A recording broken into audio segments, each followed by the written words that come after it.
జగన్ అధికారంలోకి వచ్చిన రెండో ఏడాది నేను ఒక వీడియో పోస్ట్ చేశా. జగన్ ఒక ఊరికి వెళ్ళినప్పుడు అతను ఈ బటన్ నొక్కే కార్యక్రమంలో భాగంగా వెళ్తుంటే అక్కడ రోడ్డేశారు. దాంతో పండగ చేసుకున్నారు. ఏళ్ల తరబడి రోడ్డు లేక అల్లాడిపోతున్నారు జనం.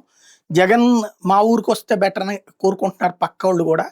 అసలు రాష్ట్రంలో రోడ్లు గుంతలు పడిపోయినాయి. వాస్తవంగా అంతకుముందున్నటువంటి బాబు సర్కార్ ఆహ్, గొ ఆ చివర్లో రోడ్లు వేయకుండా వదిలేశారు. అది అట్లాగే పెరిగిపోతే వీళ్ళొచ్చాక వేయలేదు. బాబు 2014లో వచ్చినప్పుడు మొదట రోడ్లేశారు. తర్వాత వదిలేశారిక. ఆ ఇంపాక్ట్ జగనొచ్చాక అసలే ఎయకపోవడంతో అయి గుంటలు పడిపోయి ఉన్నాయి. ప్రతి ఊరికి కూడా జగన్‌కి అది తగిలి మారాలంటే ఎక్కడైతే గుంటలుంటాయో అక్కడ ఒక బోర్డు పెడితే పోతది జగనన్న రోడ్లని. అప్పుడన్నా ఏస్తారు సక్రమంగా అన్నటువంటిది నేను ప్రస్తావించాను. ఆ తర్వాత పవన్ కళ్యాణ్ రోడ్ల గురించి ప్రస్తావించుకొచ్చారు. ఆ తర్వాత తెలుగుదేశం కూడా ప్రస్తావించుకొచ్చింది. ఇక అందరూ కూడా రోడ్ల గురించి మాట్లాడుకొచ్చారు. అయితే రోడ్లు ఇప్పుడు బాగోలేదని బ్లాక్ స్పాట్స్, డేంజర్ బెల్ట్స్ అంటూ సాక్షి ఒక కథనాన్ని ప్రొజెక్ట్ చేసుకొచ్చింది. నల్లపాడు గుంటూరు జిల్లా, చంద్రగిరి తిరుపతి జిల్లా, ఒంగోలు తాలూకా ప్రకాశం జిల్లా, దేవరాపల్లి తూర్పుగోదావరి జిల్లా, రాజానగరం తూర్పుగోదావరి జిల్లా.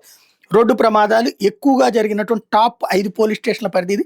టోటల్‌గా రాష్ట్రంలో 787 బ్లాక్ స్పాట్లున్నాయి. అత్యధికంగా ప్రమాదాలు జరుగుతున్నాయి.